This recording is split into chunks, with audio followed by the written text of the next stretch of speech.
Les voy a hablar de lo que se ha definido como la estructura. No aguanto mucho quieto, o sea que prefiero levantarme y moverme un poco. La estructura, más compleja del universo, que es el cerebro humano, que estamos quizá en mantillas todavía de entender cómo funciona. Pero también les digo que hemos avanzado mucho en los últimos años, más que en los anteriores siglos. Tenemos muchas preguntas por hacer y lo que quiero en estas conversaciones, en esta conversación con ustedes, es contarles algunas cosas, intentar crearles inquietudes, que se planteen algunas de las cosas con las que forman parte de nuestro día a día y que se queden, como les decía antes, con lo que quieran. No hay conclusiones en esta charla, muchos de los temas van a estar abiertos. Como ven en esta presentación que he hecho, a mí me gustan las redes sociales. Muchas veces nos quejamos de los jóvenes, del tiempo que pierden en estas cosas, pero yo digo, están ahí y tenemos que ir ahí. Si queremos encontrarnos con ellos, si queremos contarles las cosas que son importantes, tenemos que ir a donde ellos van. Y en este momento de la historia de la humanidad, uno de esos sitios donde los jóvenes van son a estas redes sociales. A mí me gusta Twitter, algunos lo conocerán y otros no. Son mensajes muy cortos, muy rápidos. Te enteras de lo que está pasando en todo el mundo, en los temas que te interesan casi al mismo tiempo que suceden. Me dicen que haga como Julio Iglesias y lo ponga más cerca de la boca. Si no se oye bien, me hacen una seña o lo que sea, vamos a intentar que todos disfruten de esta hora. ¿Quién creen ustedes que es la persona que tiene más seguidores en Twitter en el mundo? ¿Qué perfil tiene? ¿Un político? ¿Un artista? ¿Un científico? Bueno, la que más tiene es Katy Perry, que tiene 108 millones. Más del doble de la población de nuestro país sigue a esta mujer. El segundo es Justin Bieber. ¿Saben quién son? Eso está bien. Estoy con gente inquieta que sabe quién son Katy Perry y Justin Bieber. Son dos cantantes. El tercero es el anterior presidente de los Estados Unidos. No el actual, que saben que también usa mucho Twitter, pero todavía no ha conseguido desbancar al anterior. Y luego Rihanna, Taylor Swift, Lady Gaga, cantantes. Las personas más influyentes en el mundo son cantantes, muy jóvenes, más mujeres que hombres. Bueno, y en nuestro país, ¿quién será? ¿Julio Iglesias, como les decía antes? ¿Qué opinan? Venga, esto es una conversación, tiene que ser un poco bionívoco. ¿Quién? No. Si conocen este país, el tema clave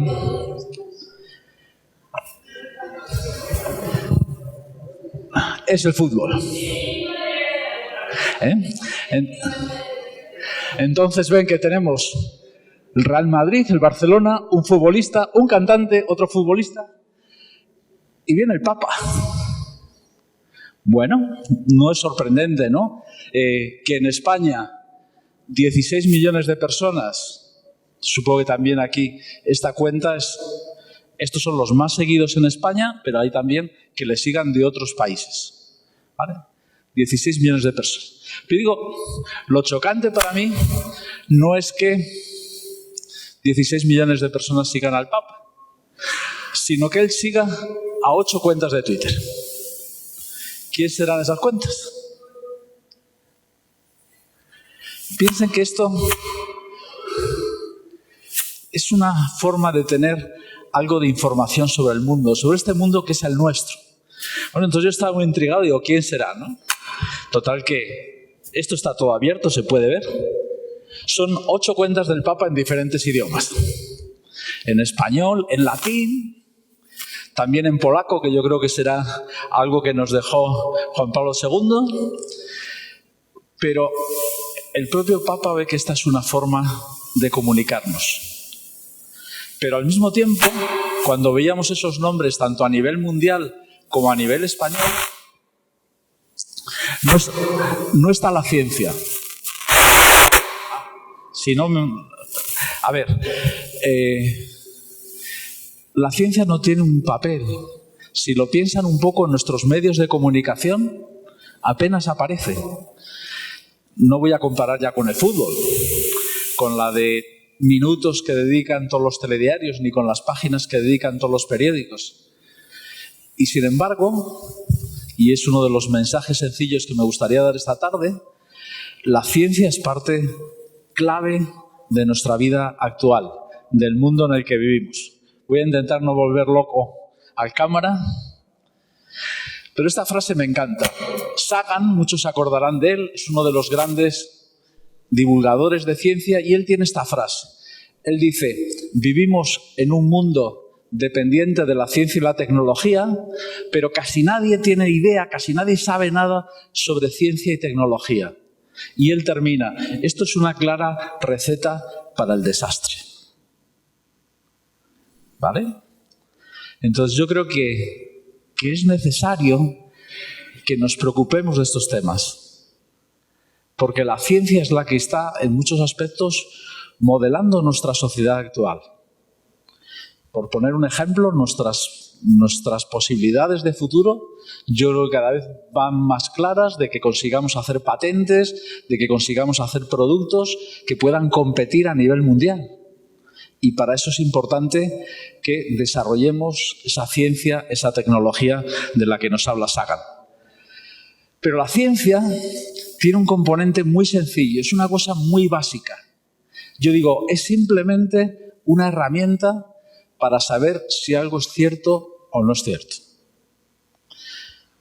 Si alguien dice que la Tierra es plana y otro grupo dice que la Tierra es un globo, la ciencia nos busca formas de comprobarlo, muchas distintas.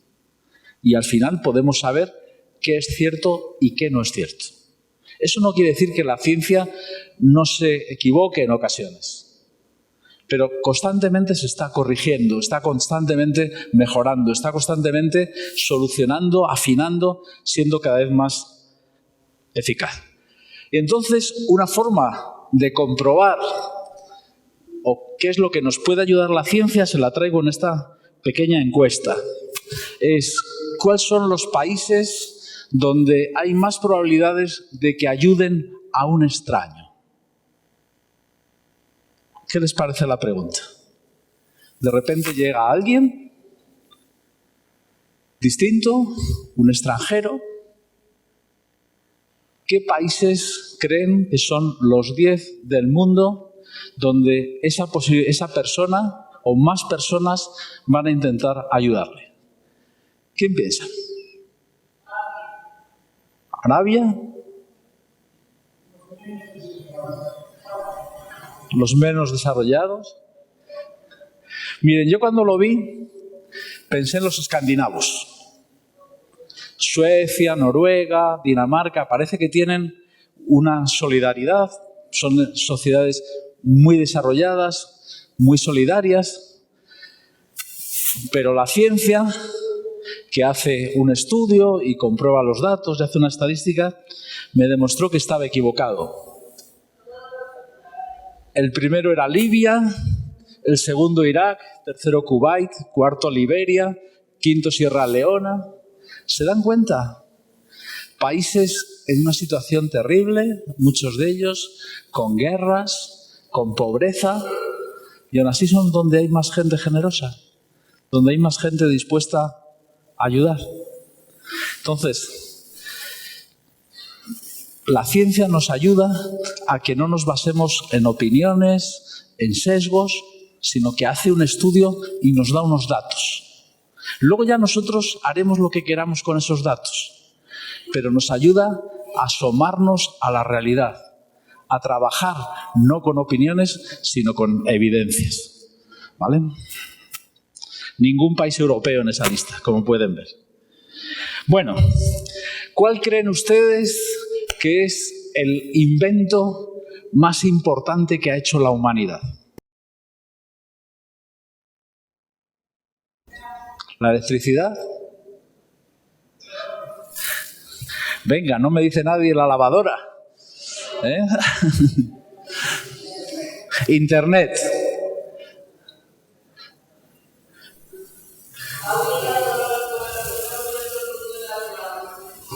No les oigo bien, perdónenme.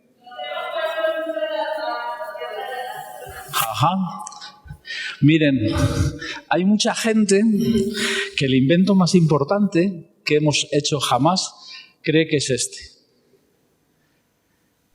Esto es lo que se llama un bifaz, una especie de hacha de piedra. Si lo piensan, por los laterales puedes cortar, hace como un cuchillo. Con la base puedes golpear, como si fuera un martillo. Con la punta puedes perforar. Esto era como la navaja suiza actual, con distintas cuchillas. Durante decenas de miles de años hemos hecho bifaces uno detrás de otro. Era nuestra gran herramienta. Pero este es particular. Este se le ha puesto un nombre y le han llamado Excalibur. Ya saben que era la espada legendaria del rey Arturo, pero el punto interesante es el siguiente. Este bifaz apareció en Atapuerca, en lo que se llama la Sima de los Huesos, un sitio donde hay una serie de cadáveres de esos homínidos que no eran nosotros, era otra especie. Como ven, es rojizo. No hay ninguna piedra rojiza cerca. Se ha traído al menos de 30 kilómetros. El filo no tiene mellas. Está perfecto. Entonces se cree que es el nacimiento del pensamiento simbólico, de que el cerebro de esos homínidos, al que moría, le dieron algo. No sabemos más. No sabemos si era para que siguiese cazando en otra vida. No sabemos si era un homenaje de que había sido un buen cazador del grupo. Pero sí que te hace pensar que ya no... Un animal cuando muere en el campo, los otros animales pues, le dejan ahí. Aquí había algo más ya. Ya eran, en cierta manera, y por eso les llamamos humanos. ¿Vale? Y si este es el invento, yo les propongo uno reciente. Este es muy antiguo. Este cacharro es una caja con una antena gigantesca y una serie de cosas y unos aparatos.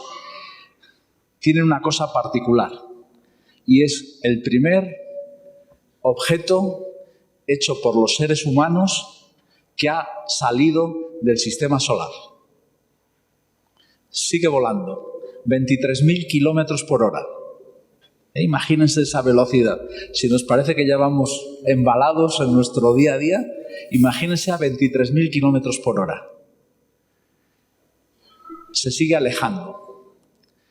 Y cuando se construyó esta nave, esta sonda, se llama una sonda espacial, no tripulada, por supuesto, se dijo, bueno, Sagan, que estaba trabajando en esto, dijo, vamos a pensar lo mismo dentro de milenios. Alguien se lo encuentra. Otra civilización. Unos alienígenas. ¿Qué les decimos? ¿Qué les dirían ustedes? Piensen en un extraterrestre. De repente ve que con un telescopio que ahí llega algo raro y van a por ello. ¿Qué les decimos?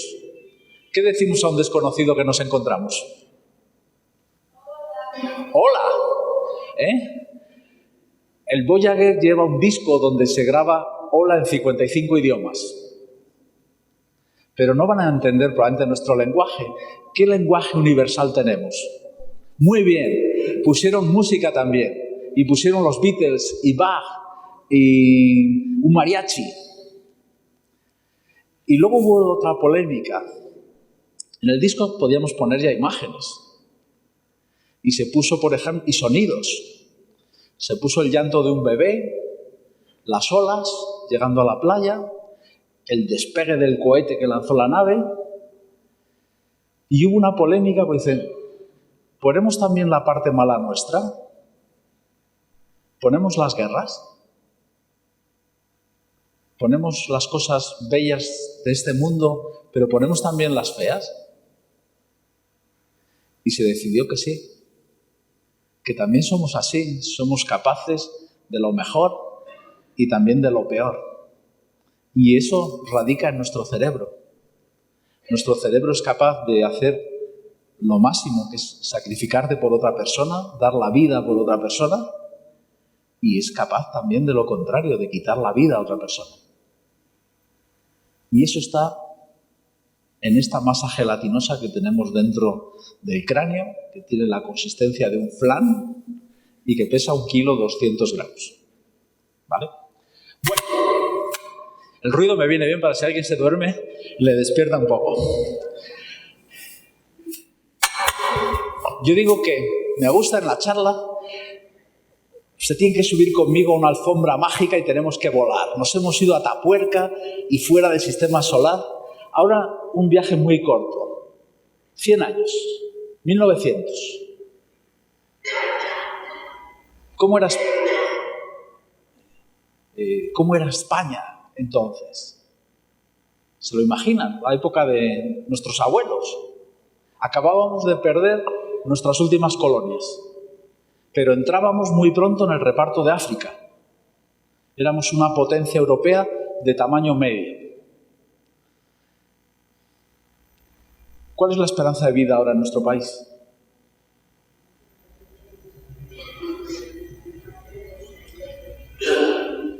Me tienen que responder, depende. Si es las mujeres o los hombres. Porque saben que las mujeres siempre nos entierran a nosotros. Entonces, aproximadamente las mujeres ahora están en 84,5 y los hombres en 82,5. Y dentro de unos pocos años vamos a ser el país con más esperanza de vida del mundo. Ahora creo que somos el tercero. Pero quitando algunos errores como que las mujeres decidiesen imitar a los hombres y ponerse a fumar, íbamos en muy buen camino.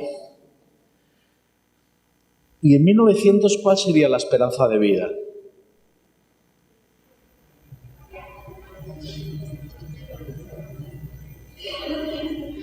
Estamos conversando. Esto es como... Hombres 50. ¿Quién más se atreve? Hay un premio a la salida para el que acierte.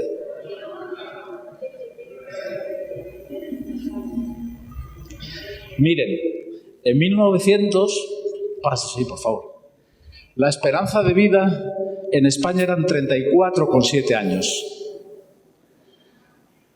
Moríamos, en términos coloquiales, como moscas. Y sobre todo, morían los niños. Yo digo que siempre estamos agobiados, la crisis económica, el terrorismo, lo que quieran, hasta los catalanes si me apuran. Pero vivimos en la mejor época que hemos vivido jamás. ¿Y por qué? Por una razón muy sencilla, porque los niños ya no se mueren. En la época de nuestros abuelos era lo común. Todas las familias, lo normal es que perdieran algún hijo. En la nuestra es una tragedia terrible que casi no podemos ni asumirlo. Miren de qué se moría. Tuberculosis, gripe, sarampión, tifus, difteria, viruela, tosferina, paludismo, escarlatina. Ya no morimos de esas cosas, ¿verdad? Pasa a la siguiente, por favor, Ricardo. ¿Qué es esto? Muy bien. Es un virus, pero es el de la viruela. La viruela en el siglo XX mató 200 millones de personas. De los que sobrevivieron, muchos quedaron con marcas de por vida o ciegos, por ejemplo. Ya no existe viruela en el mundo. Ya no nos tenemos que vacunar. Solo quedan 2 cepas en 2 laboratorios, uno en Atlanta, en Estados Unidos, y otro en Moscú. ¿Por qué? Porque ninguno se fía del otro de que lo destruya de verdad. Y entonces, por lo tanto, todos se quedan con sus virus por si acaso. Pero salvo esos, no hay más viruela en el mundo. En la siguiente imagen ven al hombre más poderoso de su momento, el faraón Ramsés II. Si se fijan en la cara, tiene marcas. Ramsés tuvo viruela y ha matado a reyes, a príncipes, sin que pudiésemos hacer nada prácticamente hasta hace muy poco tiempo. La siguiente, por favor. Hasta que a finales del siglo XVIII, un médico de pueblo, no era nadie importante, se dio cuenta que las muchachas y muchachos que ordeñaban vacas, sufrían una variante de la viruela de las vacas, la viruela vacuna, y luego no cogían la viruela humana. Y empezó a infectar, por decirlo de alguna manera, con vacuna, con viruela vacuna, y apareció el que yo considero el invento más formidable de la humanidad, que son las vacunas. Al principio, en la siguiente diapositiva, la gente tenía miedo. Pensaba, esto es un grabado de la época y ven que le iba a salir vacas de la nariz o de la lengua. Y todavía vivimos en esta época de ignorantes. Y ahora les voy a explicar por qué. En la siguiente, bueno, ¿quiénes de ustedes han oído hablar de Balmis? Sí, bueno, me alegro mucho porque yo digo, este país tiene cantidad de cosas maravillosas y de gente maravillosa. Y tenemos que recordarlo. Hay cosas de las que debemos avergonzarnos, pero hay muchas de las que debemos sentirnos muy orgullosos. Y esta es una de ellas.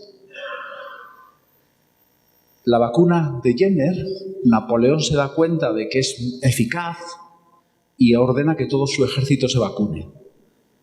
Y con las campañas de Napoleón, la vacunación se extiende por Europa.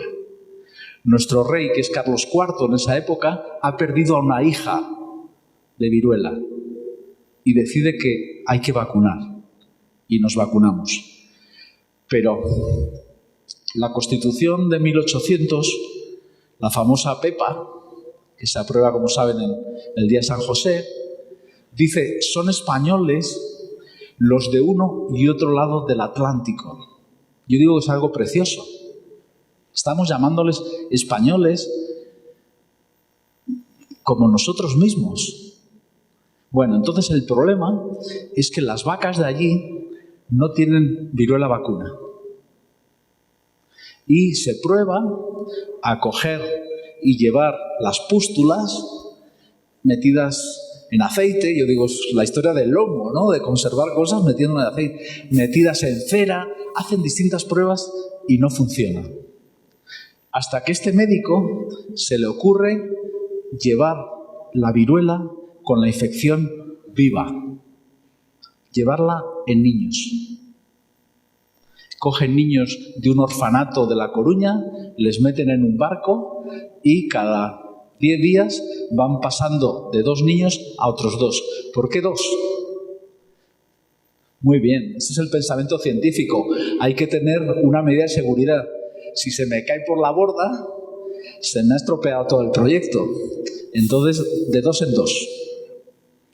Consiguen llegar, ahí ven el viaje a Puerto Rico y empiezan a vacunar.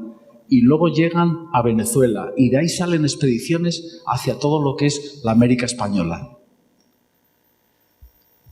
Y se vacunan millones de personas. Y cuando terminan, dicen, oye, es que también tenemos españoles en las Filipinas. Y cogen el barco y se van a Filipinas. Y cuando terminan en Filipinas, dicen, oye, ya que estamos aquí, es que en China también hay viruela. Y empiezan a vacunar chinos. Y esto, la siguiente por favor, esto es lo que evita. Aquí ven un niño con viruela y otro niño de la misma clase sin viruela. Y la viruela, como decimos, está erradicada a nivel mundial. Esto también es de las cosas del siglo XX. Creían que no sería posible y conseguimos eliminarla en todo el mundo. La siguiente, por favor. Jenner, que es el que ha hecho la primera vacuna, dice que no imaginan la historia que haya un ejemplo de filantropía tan grande y tan noble como este, de llevar gratis la salud a millones de personas. Y Humboldt, que es uno de los principales científicos de la época, dice: este viaje permanecerá como el más memorable en los anales de la historia, menos si lo hacen los españoles porque no lo conoce nadie. Y entonces tenemos que reivindicar estas cosas. Lo que les digo, es decir, esto es una hazaña maravillosa, mayor que cualquier batalla, porque lo que se hizo no fue matar a nadie, sino salvar millones de vidas. La siguiente, por favor. Se llevaron 500 libros, en cada sitio que llegabas se les regalaba un libro, se les daba la cuna para que supieran hacerlo. Se tradujeron, es un libro francés, se traduce al español y el barco va cargado de libros. La siguiente. Bueno, y esto es otra cosa que se acordarán ustedes, muchos, los pulmones de acero. ¿Por qué? Nuestro sistema nervioso, hay virus que destruyen las neuronas. Si son las neuronas con las que yo muevo una pierna, mi pierna se queda paralizada. Los músculos están bien, pero no reciben órdenes y se terminan por atrofiar. Y la pierna se me va haciendo cada vez más estrecha. Pero si son los músculos con los que muevo el tórax, no consigo meter aire dentro de los pulmones y me asfixio. ¿Se imaginan qué sensación tan angustiosa? Algunos intentaban y aprendían a tragar el aire con la lengua, meter aire. El problema es que no podías dormir. ¿Saben a quién se le ocurrió la solución? A un vendedor de aspiradoras. Dijo: si meto a la gente en un saco cerrado en el cuello y saco el aire, hago una presión negativa y entonces entrará el aire en la boca hasta los pulmones. ¿Saben? Lo prueba y funciona. Pero el problema es que se va la luz. Entonces todos los pulmones de acero tenían una manivela abajo por si se iba la luz, mover una especie de fuelle y seguir metiendo aire, llamar voluntarios por la radio que viniera gente. Hay personas que estuvieron 30 y tantos años metidos en un pulmón de acero. Sus amigos agarraban el cacharro y le llevaban al fútbol. Y luego se hizo una versión, los llamaban pulmones de acero de coraza, que era solo hasta la cintura y se volvieron muy populares. ¿A alguien se le ocurre por qué? Estamos todos entre adultos porque podías tener relaciones sexuales, mientras que dentro de ese aparato no podías. Y eso es una cosa que avivaba el ingenio. Bueno, la siguiente. Estas enfermedades desaparecieron en España. La peste bubónica, que aquí se llamaba peste levantina, no sabemos cuándo fue. La fiebre amarilla, los últimos, fueron aquellos famosos últimos de Filipinas. Eso es también para acordarse. Perdemos la guerra y dejamos a un puñado de valientes luchando en una iglesia metidos, muriendo de enfermedad, de paludismo, hasta que ya los propios filipinos avisan a los españoles que dicen: tenéis aquí unos valientes que siguen peleando. Y cuando esos soldados, los pocos que quedan, vuelven a España, son los últimos de Filipinas. ¿Saben lo que hicimos con los soldados de Cuba cuando perdimos Cuba y vuelven aquí? Prohibirles ejercer la mendicidad. Esa fue la medida que tomamos de agradecimiento por haberse dejado la vida en Cuba. Prohibirles que vivieran de lo único que muchos podían hacer, que era solicitar limosna. Bueno, cólera, tenemos dos brotes. Uno en 1911, que el gobernador civil da orden a la Guardia Civil de que disparen a los médicos que intenten huir. Claro, si el médico está desesperado, ve que está enfermando todo y se quiere ir, va a expandir la epidemia. Y hubo otro brote en 71. Esa foto es de esos. Un guardia civil controlando las frutas que salían de esa zona del Jalón para comprobar que no estaban, porque estaba perdido. Como ya éramos un país turístico, no podíamos decir que teníamos cólera, que era una enfermedad de país subdesarrollado. Entonces lo que se dijo en los telediarios es que había diarreas estivales. Algunos se acordarán de las diarreas estivales. Bueno, la viruela aquí desapareció en el 50, el tifus en el 58, el paludismo en el 58, la rabia en el 70, la difteria en el 75. ¿Se acuerdan de que hace, yo creo que fue 3 años? Ay, perdón. ¿De aquí? Vale, gracias. Un niño de Olot, Gerona, que muere a los 6 años de difteria. Yo digo, primero me quito el sombrero ante el pediatra que dijo es difteria, porque llevaba 30 años sin verlo. Buscamos medicación, no teníamos nada en la Unión Europea porque no había difteria. Se trajo por valija diplomática de Rusia, pero llegó tarde. Ese niño, sus padres no le habían vacunado. Y eso es algo que estamos viviendo en la actualidad. Bueno, tracomas, entonces, la polio en el 82.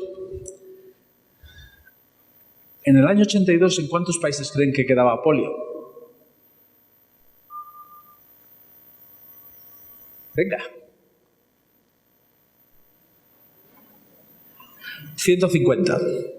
¿Y hoy? 2. Miren, el año pasado, digo, las cosas importantes no las celebramos. El año pasado se erradicó la polio en África. Estamos temblando, porque en la zona de Boko Haram, los que secuestran a las niñas, puede aparecer un brote en cualquier momento. Pero llevamos un año aguantando. Solo queda en Afganistán y Pakistán. Porque no llegan las campañas de vacunación bien, porque hay guerra. Y se han hecho las cosas muy bien. Por ejemplo, al principio vacunaban gente como ustedes y como yo, occidentales. Claro, en una casa de un país musulmán, un hombre occidental no puede entrar. No te van a dejar acercarte a los niños. No puedes hablar con la madre. Entonces decidieron que las que vacunasen fuesen chicas musulmanas, jóvenes, 18, 20 años. Pero en la Navidad del 2014 mataron a 13 de ellas. Las asesinaron. Y hubo que retirar todos los equipos de vacunación y volvió a aparecer otro brote. Pero creo que este año llevamos, en el 2008, 10, 12 casos de polio en el mundo. Yo lo pienso salir a celebrar el día que digan, la polio se acabó. Ya no hace falta vacunar, porque lo vamos a ver. Yo les reto a todos ustedes a aguantar aquí porque no falta mucho, pero tenemos que verlo. Bueno, y el sarampión en el 98, pero fíjense lo que ha pasado, la siguiente. Voy a ir un poquín más rápido, así pásalo por favor. Estamos viviendo la mayor epidemia de sarampión de las últimas décadas. Hubo un brote en Disneylandia que rápidamente se extendió a toda una serie de estados del oeste de Estados Unidos y a México. ¿Y por qué? Porque la gente no vacuna. Y no vacuna por ignorancia. Entonces, en la siguiente diapositiva, ese es los casos de sarampión y las tasas de vacunación. Entonces, si se dan cuenta, nuestro puntito rojo es pequeño. Aquí ha habido muy pocos casos de sarampión. Hace poco ha habido 2 más en Bilbao, pero pocos. Porque el verde es bastante oscuro, porque la tasa de vacunación es alta. Pero en otros sitios, en Rumanía, han muerto 40 niños de sarampión. Y la gente te dice, ¿y se puede morir de sarampión? Digo, antes moríamos como moscas, antes de que hubiese la vacuna. Entonces, no puede ser que teniendo algo eficaz, como son las vacunas, dejemos de usarlo por ignorancia, por las famosas fake news, la desinformación, los errores que se repiten, las tonterías que se dicen en Internet, todas estas cosas. La siguiente. Bueno, ¿qué les parece este retablo? Bueno, es un milagro de San Cosme y San Damián, que es uno de los patrones de medicina, donde un clérigo que tiene una pierna probablemente con algún tipo de gangrena, tiene un sueño por la noche de que los santos le trasplantan la pierna de un donante. El donante es el que está en el suelo porque no tiene derecho a cama, porque el mundo no era políticamente correcto como ahora, y es un donante negro, etíope le llaman. En algunos casos dicen que se ha encontrado en un cementerio y en otros casos está ahí vivo al lado. Esto que es un milagro, actualmente yo digo los milagros suceden porque hacemos trasplantes de muchas cosas. La siguiente. Carrel es uno de los grandes inventores de los trasplantes. Aprende a coser arterias y venas. ¿Y saben cómo lo hace? Va a donde están las mujeres que bordan y pide que le enseñen a coser. Y aprende con una aguja finísima a coser vasos sanguíneos. Y con eso restaura el riego y hace que esos tejidos, que ya hemos empezado a entender por qué a veces hay rechazo y a veces no, funcione. La siguiente. Ahora los quirófanos usamos ropa verde, pero Carrel la usa todo negra. ¿Por qué?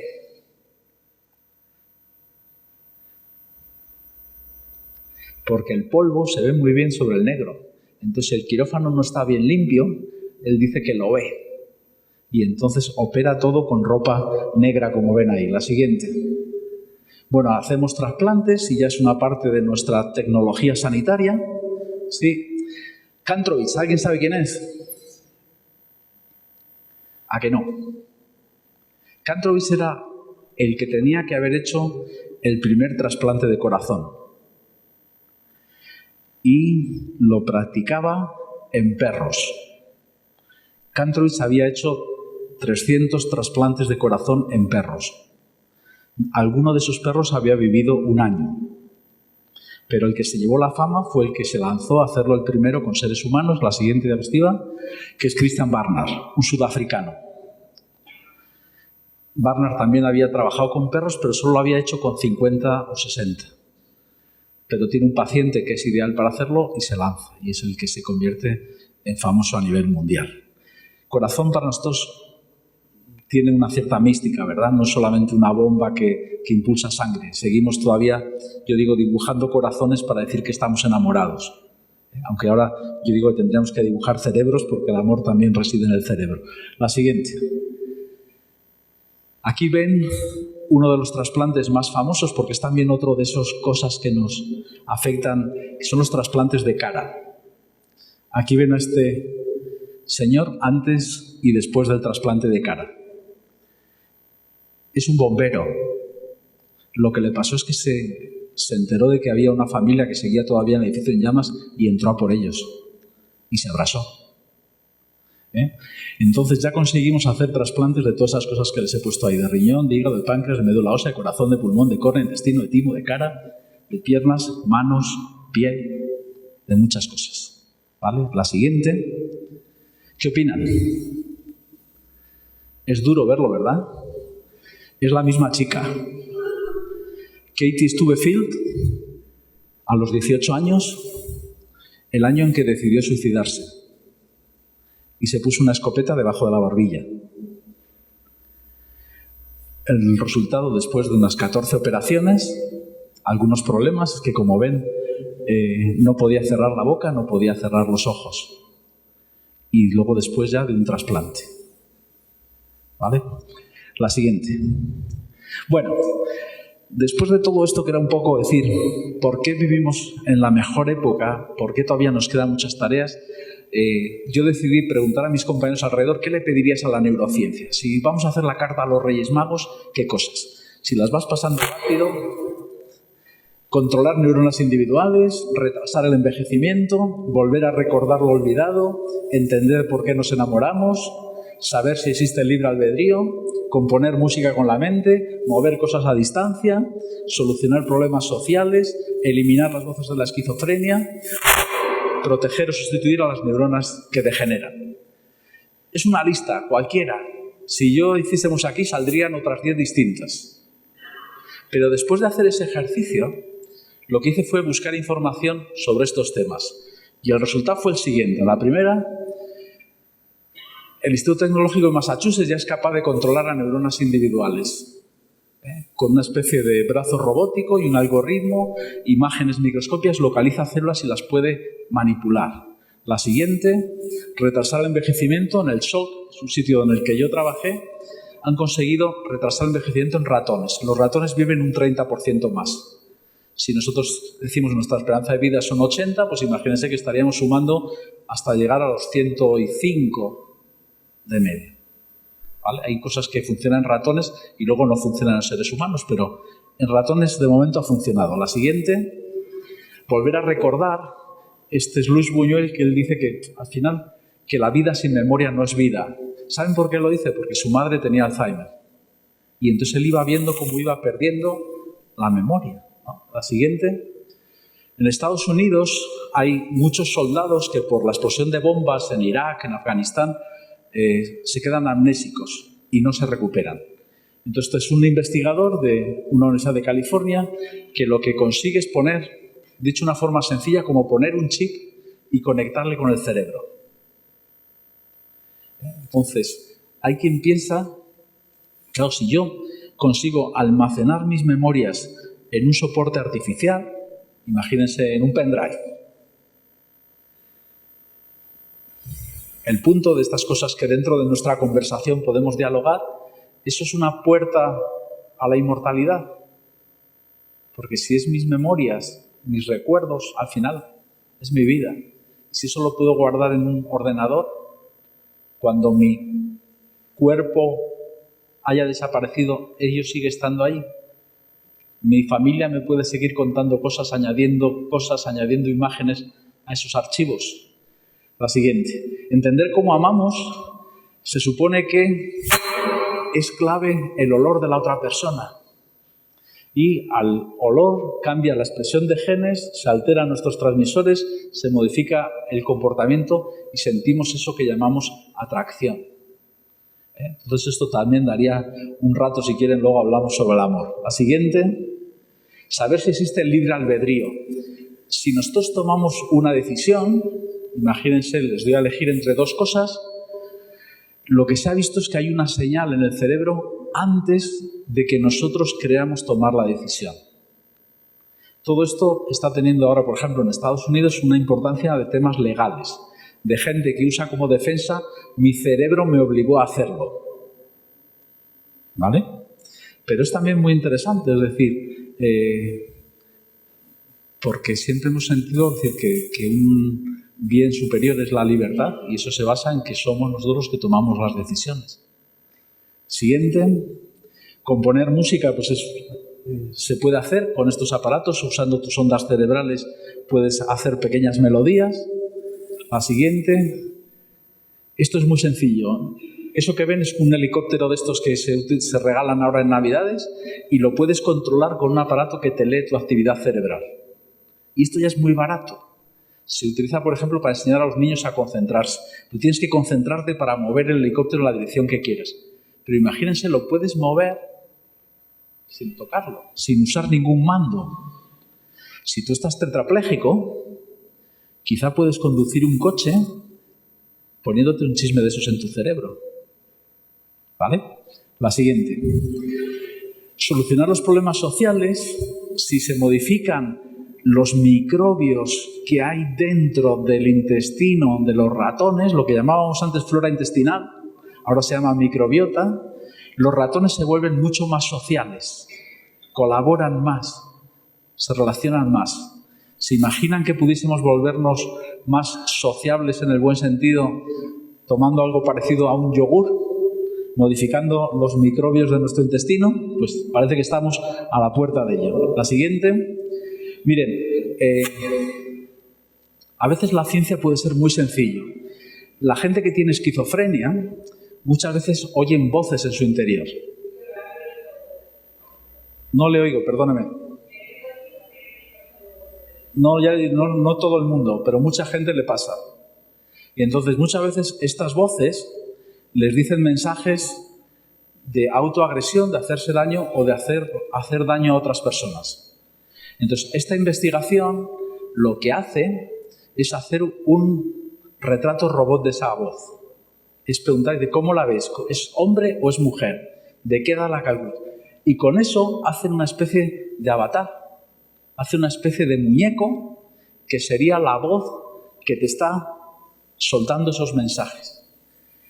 Cuando tienes ese muñeco, eligen incluso tonos de voz diferentes y lo que consiguen es que el terapeuta vaya poco a poco sustituyendo a esa voz y empieza a dar mensajes de corrección, empieza a dar mensajes en positivo y el primer grupo en el que se ha probado han conseguido que el 80% desaparecieran las voces. Creo que se hizo con 20 personas y ahora se va a hacer con 250 en estos momentos, en el 2019. Pero fíjense lo sencillo que es. La siguiente. Bueno, esto es parte de nuestro trabajo, es de lo que hacemos aquí en nuestro laboratorio, que es neuronas que mueren. Aquí tenemos y conseguimos o trabajamos en poderlas sustituir, en poder entender por qué mueren esas células. La siguiente es una de esas imágenes de ver los cambios que hace que degeneren, como degeneran en una enfermedad de Alzheimer o en un Parkinson, algo por el estilo. Siguiente. Al día de hoy tenemos ratones para todas las enfermedades humanas. Tenemos modelos de enfermedades de cualquiera. Existe un ratón que tiene algo parecido. Eso es una de las cosas que nos ha permitido ir tan rápido en la investigación. Porque podemos probar cualquier medicamento con mucha rapidez.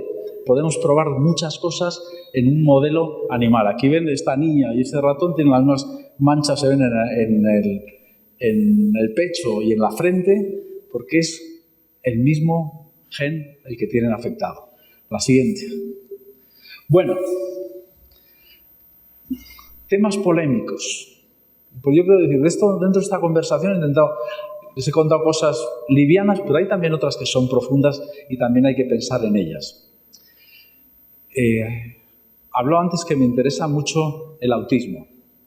El autismo hemos avanzado mucho en la genética, pero empieza a haber un movimiento en personas con autismo que dicen que no quieren que se estudie su genética.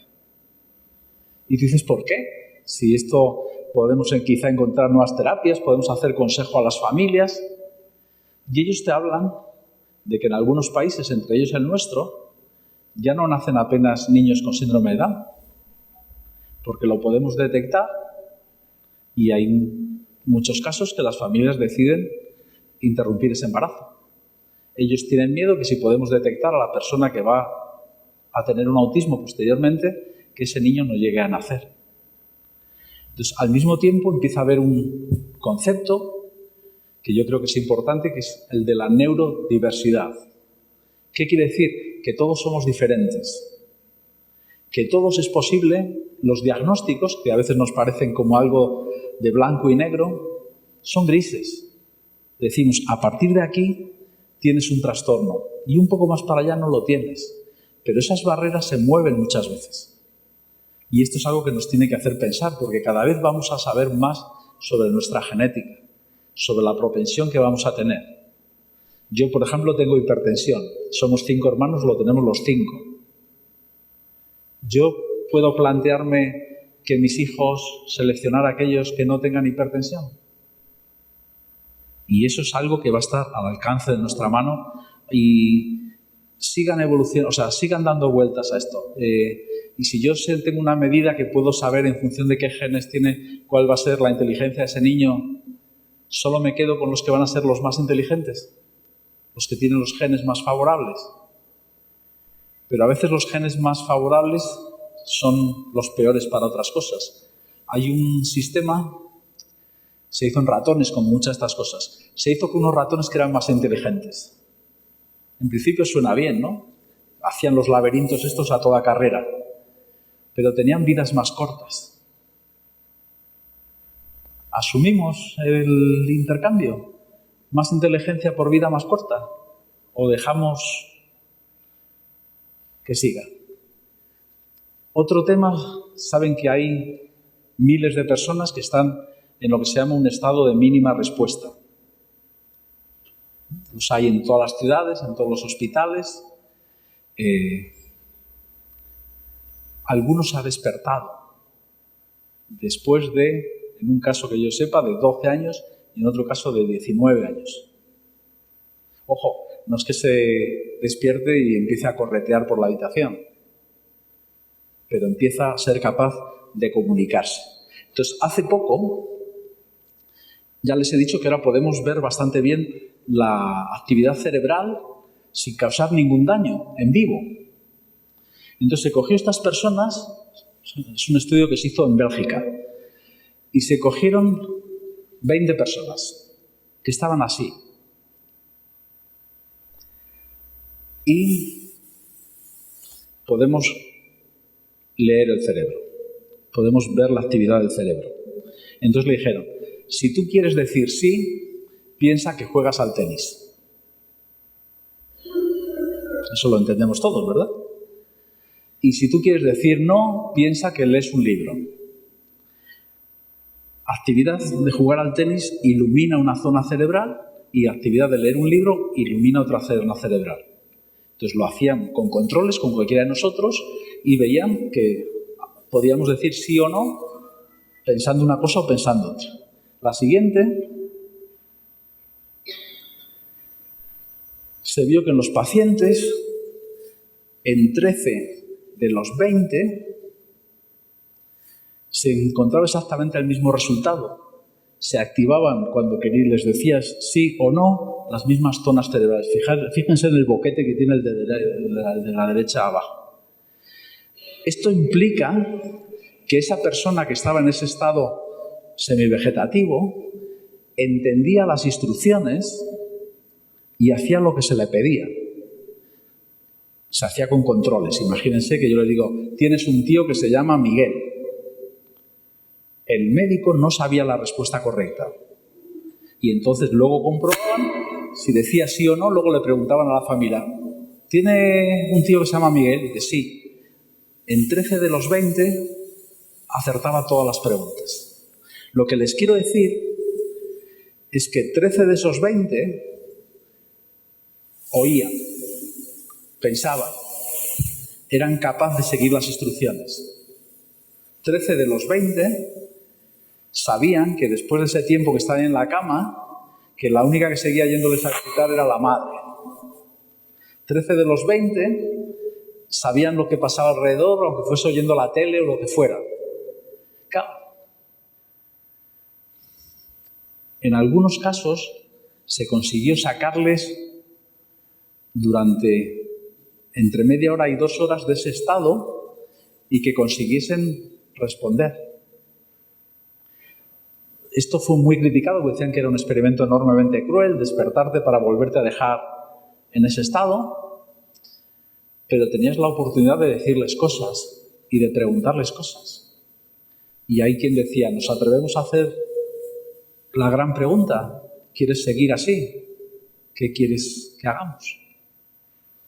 Siguiente. Bueno, como les decía Ricardo, yo tengo un blog y escribo de temas en general relacionados con neurociencia.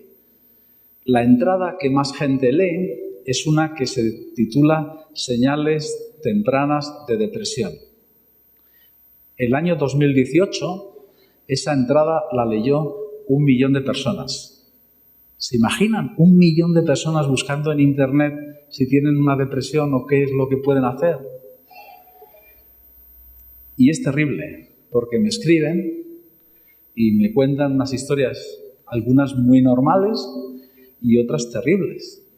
Pues una muchacha de 13 años que su padre abusa de ella, que está embarazada, no sé, o sea, y sientes la impotencia de, ¿yo qué hago? ¿Qué puedo hacer? Decirle que busque un médico, que hable con su profesora, que busque a alguien que le ayude.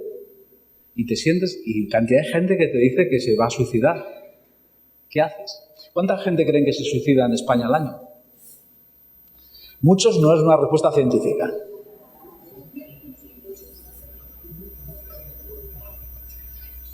Aquí me dicen que más que accidentes de tráfico. ¿Están de acuerdo o no? Miren, mueren 10 personas al día por suicidio. 3.700, 3.800. Yo digo que es el secreto mejor guardado, porque no hablamos de ello. De otros temas somos muy conscientes y hablamos, pero de este no. Y no puede ser, porque es muchas personas. Y yo creo que hay muchos que probablemente están ocultos bajo accidentes de tráfico, por ejemplo. O sea, yo tengo un caso cercano que yo estoy convencido que no fue un accidente de tráfico, sino que era una alumna que había mentido a sus padres de que ya iba a terminar la carrera y solo tenía aprobada una asignatura. Entonces el pastel, al cabo de años, se iba a descubrir todo. Entonces, en su desesperación, porque es esas cosas que se habrá dormido porque es una recta y se ha metido bajo el camión. Bueno, no sabemos por qué tiene de especial el cerebro de alguien que se suicida. Porque eso es una decisión del cerebro. No sabemos por qué alguien entra en una depresión. No lo sabemos. Y afecta a muchísimas personas. Y es algo tremendamente... Todo el que lo haya sufrido lo sabe, o sea, es horroroso. Y por otro lado, cada vez sabemos más, cada vez tenemos medicamentos que son algo más eficaces, pero el cerebro, yo digo, miren, todos los cánceres vienen de una única célula. Una sola célula es la culpable, todos. Una célula ha perdido el control y empieza a reproducirse y eso es el cáncer. Nuestro cerebro son 86.000 millones de neuronas. ¿No hemos conseguido solucionar el cáncer cuando es una célula? Pues solucionar un problema de 86.000 millones es un poco más complejo. Yo digo que esos números son difíciles de entender, pero es aproximadamente el doble de los euros que tiene Amancio Ortega. Entonces ya nos hacemos cargo de que es una cantidad importante. La siguiente. Bueno, tenemos nuevas técnicas. Esto es una cosa que empezamos a entender cómo se conectan las regiones del cerebro. Y esto influye en muchas cosas. Por ejemplo, estos que les decía que están 19 años en un estado de mínima respuesta, se reorganizan las conexiones. Nuestro cerebro es enormemente flexible, cambia. Y si decimos que quiero que mi cerebro cambie a mejor, pónganle retos. ¿Cuál es un reto? Viajar. ¿Cuál es otro reto? Aprender algo nuevo. Venir a escuchar una charla en vez de quedarse viendo la tele. Bailar. Aprendan cosas. Si han querido toda su vida tocar un instrumento, empiecen. Eso dicen como los árboles. ¿Cuál es el mejor día para plantar un árbol? Dice, hace 20 años. Y si no, hoy. Pues con esto es lo mismo. ¿Cuál es el mejor día para aprender eso que siempre quisieron y que lo han ido postergando? Hoy. La siguiente. Ya. Bueno, siempre ha sido así, pero vivimos en la época de la magia. ¿Qué quiere decir? Si usted quiere aprender inglés, todos sabemos lo que hay que hacer. Estudiar vocabulario, aprender gramática, practicar. No, lo que queremos es una cinta que la pongamos debajo de la almohada y por la mañana nos despertemos hablando inglés como Shakespeare. Si quieren bajar de peso, todos sabemos lo que hay que hacer. Comer menos y quemar más. No, lo que queremos es una pastilla. Y es terrible porque hay gente que se aprovecha de esto. Este es un señor, por llamarle de alguna manera, que dice que el SIDA no existe, que el ébola lo cura él con unas plantitas. Sorprendentemente vende algunas plantas para que te crezca el pelo. Yo digo, pero ¿cómo se puede tener tan poca vergüenza con esa foto que ven ustedes, no? Pero esto es parte de nuestra realidad. Y alguna es, para mí, incluso peor. La siguiente, miren, este es un psicólogo catalán que factura 3 millones de euros al año y que te dice que si tienes un cáncer, como ven ahí, es porque tienes un conflicto con tu pareja. Por lo tanto, si te quieres curar, tienes que alejarte de tu marido o de tu mujer. En el peor momento de tu vida, el consejo es que te alejes de la persona que más te quiere. Y esto, sorprendentemente, ahora está en pleno debate, confío en que cambie, pero es que no se puede hacer nada. Si tú voluntariamente sigues las instrucciones de este señor, es algo voluntario, nadie te ha obligado a alejarte de tu familia. Tengo la madre de una amiga que ha dejado de tomar la medicación para el cáncer porque se cree estas memeces. Mi amiga no sabe si inhabilitarla jurídicamente. Pero dice, mi madre va a morir, ¿cómo la voy a inhabilitar cuando le quedan los mismos 6 meses de vida? Pero lo que le están diciendo es que la quimioterapia es un veneno y que lo que tiene que hacer es corregir los problemas emocionales que tiene. Y eso es nuestro país hoy. La siguiente. Bueno, esto que es la homeopatía, que también la podemos tomar gratis sin necesidad de comprarla. La siguiente. Bueno, estos ya voy terminando, de estos pinceladas de cosas para pensar. Esto es muy común. Los estudios estos de neuroimagen, pues aquí ven el cerebro de una persona normal y a la derecha, en teoría, el cerebro de un asesino. Tiene su explicación. La parte de la frente, la que tenemos detrás de la frente, se encarga del juicio crítico, del control de impulsos. Si esta zona no funciona bien, yo puedo hacer locuras. Puedo ser muy agresivo. Los adolescentes, esta zona es la que más tarda en madurar. Por eso toman muchas veces decisiones, ponen la vida en peligro, toman decisiones estúpidas, lo que sea. Entonces, todo esto nos hace pensar, porque hay quien dice que esto se puede detectar en niños de 2 o 3 años. ¿Podemos saber que alguien va a ser un asesino 20 años después? Cuando tiene 2 años. Hay quien dice esto es un determinismo biológico, es una locura. Hay quien dice estos niños lo que tenemos que hacer es prestarles especial atención, educarles más, estar pendientes de ellos, porque tienen un déficit a la hora de evaluar situaciones y tomar decisiones. Pero tampoco hay que ser siempre muy cuidadoso con las técnicas. Y en la siguiente imagen es otro estudio de estos de imagen que fue muy famoso. Porque lo que dijeron fue, en uno de estos escáneres que usamos nosotros, meter un salmón muerto, salmón de la pescadería. Y esos puntitos rojos, que es donde hay señal, es el cerebro del salmón. Ojo, que está muerto. Y en el estudio donde lo publicaron, darle una vez más, se le mostraron al salmón una serie de fotografías de humanos en situaciones sociales. A la continuación se le pidió que determinara qué emoción estaba experimentando. O sea, siguieron el procedimiento normal que seguimos en un estudio. Pero estos estudios tienen muchas veces ruido. Entonces, ahí ven la escala, pues sale algo de rojo. Si yo subo un poco, me desaparece. Lo que les quiero decir es que con todas estas tecnologías hay que ser siempre muy prudente. A veces es como que nos lo venden como ya todo perfectamente limpio, pero si hay controles adecuados, muchas veces se ha visto que la realidad no es como se contaba en esos estudios. Hay un estudio muy famoso del año 1950 que lo que hacen es medir cerebros de blancos y negros, y de hombres y mujeres. Y lo que encuentran es que los de los hombres blancos están por encima de las mujeres y de los hombres y mujeres negros. Pero alguien dijo, estos resultados son demasiado buenos. Era como estaban muy bien separados. Y vamos a repetir el estudio con los mismos cerebros, pero vamos a hacer una cosa. Cuando los midas, tú no vas a saber si este es blanco o es negro, es hombre o mujer. Cuando se repitió, no había ninguna diferencia. Y es posible que no sea una trampa consciente, pero si tú crees que va a salir un resultado, inconscientemente es posible que vayas ajustando un poco los datos y llegando a estas cosas. La siguiente.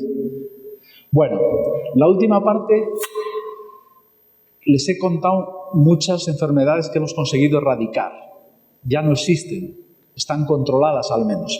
Pero hay otras que no hemos sabido todavía, simplemente conseguimos tratamientos que prolongan la vida. Pues el cáncer o el SIDA son 2 buenos ejemplos. Hace no muchos años el SIDA era una condena de muerte y ahora es una enfermedad crónica. Si tú te tomas los tratamientos, las pastillas, vas a tener una esperanza de vida similar. Pero nuestra esperanza es que consigamos curarlo, ¿vale? Entonces, esto de la investigación es un camino en marcha que no sabemos hasta dónde llegaremos o cuánto tardarán en encontrarse algunas soluciones. La siguiente. según vamos aprendiendo mucho más del cerebro, nosotros, se lo voy a decir de una forma muy bruta, somos nuestro cerebro. Ahí residen nuestros recuerdos, nuestra personalidad, nuestros planes, o sea, si quieren, nuestro pasado, nuestro presente y nuestro futuro. Cosas que nos puede decir. ¿Por qué nos enamoramos? Ahora sabemos qué zonas se activan y se desactivan. Por ejemplo, esa que les decía yo del juicio crítico, se desactiva cuando estamos enamorados. Por eso hacemos locuras y probablemente nuestro cerebro lo ha hecho porque si no, no nos arriesgaríamos. Y necesitamos ser capaces de acercarnos, de hacer el ridículo, de lo que quieran. Tenemos que ser capaces de encontrar pareja. Y para eso, ese cerebro que es el que es esa parte que hace las decisiones frías, lo apagamos. ¿Vale? La siguiente. El que haya personas creyentes y otras que no lo sean, se piensa que también reside en nuestros cerebros. Hay personas, por ejemplo, que han cambiado bruscamente después de un ictus. Personas que eran no creyentes y después de algo que cambia su estructura cerebral, de repente tienen una experiencia espiritual muy fuerte. Todo esto, ya digo, son temas de discusión. No quiero simplificarlo lo que en realidad es. La siguiente, o sea, no es algo puramente el suicidio, lo que les decía. No sabemos si el cerebro de alguien que tiene tendencias suicidas es distinto. Hay personas que avisan repetidas veces y hay otras que no avisan nunca. La siguiente, nuestro comportamiento económico. Esto hay mucha gente interesada en esto. ¿Por qué decidimos comprar algo? ¿Por qué decidimos invertir? ¿Por qué decimos, no, yo ahora no voy a cambiar el coche por si acaso? Esas decisiones que son importantes en nuestra vida, qué invertimos, qué hacemos, qué no, están bien en nuestro cerebro. Siguiente, nuestros amigos. ¿Por qué elegimos a los amigos? ¿Nunca se lo han pensado? Hay cosas curiosas y es que nuestros amigos se parecen a nosotros en muchos temas. Bueno, parece lógico también, ¿no? Gente que compartimos gustos, que tenemos una idea común, pero luego se ha visto que si yo les leo el cerebro, ya digo que ahora tenemos maquinarias que es factible, no es barato, pero se puede hacer, yo puedo saber quién de aquí encaja para ser amigo de aquí, viendo cómo responde su cerebro a una serie de estímulos. ¿Vale? Pues evidentemente no lo hacemos así. Salimos a la naturaleza y con gente pues, que nos encontramos a gusto, que compartimos, que te sientes en buenas manos, establecemos esos vínculos de amistad. Pero parece que eso está también en nuestras neuronas. La siguiente, ¿por qué somos criminales? ¿Por qué hay gente que no acepta las normas y otros que sí? Un tema que parece que es clave es que hay niños que no tienen miedo al castigo. ¿Vale? En general, si la mayoría de nosotros, si hemos, vamos a decir algo leve, copiado en un examen, te sudan las manos. ¿Vale? Entonces hay respuestas que son sencillas de medir, que es que el miedo a que te pillen. Yo digo, siempre que vemos a la Guardia Civil, todos nos ponemos nerviosos como si llevásemos algún cadáver en el maletero, ¿no? Bueno, está en nosotros. Los niños que no sienten miedo tienen 10 veces la probabilidad de tener un expediente criminal 20 años después. ¿Vale? Más cosas. ¿Por qué iniciamos guerras? Es lo contrario a todo, es decir, matar otros seres de nuestra misma especie es contrario a lo que queremos. Pero, por ejemplo, los chimpancés también hacen guerras. Los chimpancés son terribles. Entonces, yo trabajé en un centro en Estados Unidos donde había monos. Si 2 grupos eran del mismo tamaño, se iniciaba una guerra. Entonces, lo que tenías que hacer es que un grupo siempre tuviese muchos menos animales que el otro. Entonces, no había problema. La siguiente. Bueno, y esta es la última. Este es San Francisco, que es un santo que a los biólogos nos gusta mucho porque hablaba con los animales y quería mucho la naturaleza. Él tiene una historia preciosa porque uno de sus primeros frailes, yo estoy convencido que tiene autismo. hace cosas muy típicas de las personas con autismo. Por ejemplo, un enfermo en el hospital donde está trabajando, les estoy hablando del siglo XII, XIII. Dice que, yo digo que tenía que ser un español porque dice que echa mucho de menos el jamón. Y entonces lo que hace este fraile es salir, buscar un cerdo y con un cuchillo empezar a cortarle una pata en vivo. Claro, el dueño de los cerdos no le hace mucha gracia. Y va donde San Francisco y le dice que todos los frailes, con perdón Ricardo, son unos sinvergüenzas. Pero después se dan cuenta de la bondad de este hombre. Y San Francisco se llama Fray Junípero, que saben que también que es el nombre de un árbol, y dice, ojalá en mi bosque tuviese muchos más juníperos, ¿no? Por esa bondad que les termina desarmando a todos.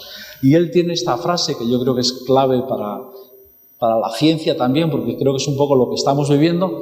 Primero hay que hacer lo que es posible, y eso es lo que hemos estado haciendo. Lo que podíamos hacer con los medios que teníamos, con las ideas que teníamos, con los instrumentos que teníamos, luego lo que es necesario. Yo creo que estamos en esa época. Ahora, es decir, tenemos ya muchas herramientas buenas, y lo que les decía, necesitamos saber de dónde viene la depresión, necesitamos saber por qué se mueren las neuronas en las personas que tienen Alzheimer, esas y no otras, necesitamos saber cosas. Y al final, confío que no dentro de muchos años estaremos haciendo lo que ahora nos parecía imposible. Podremos encontrar solución a estos problemas que nos aquejan.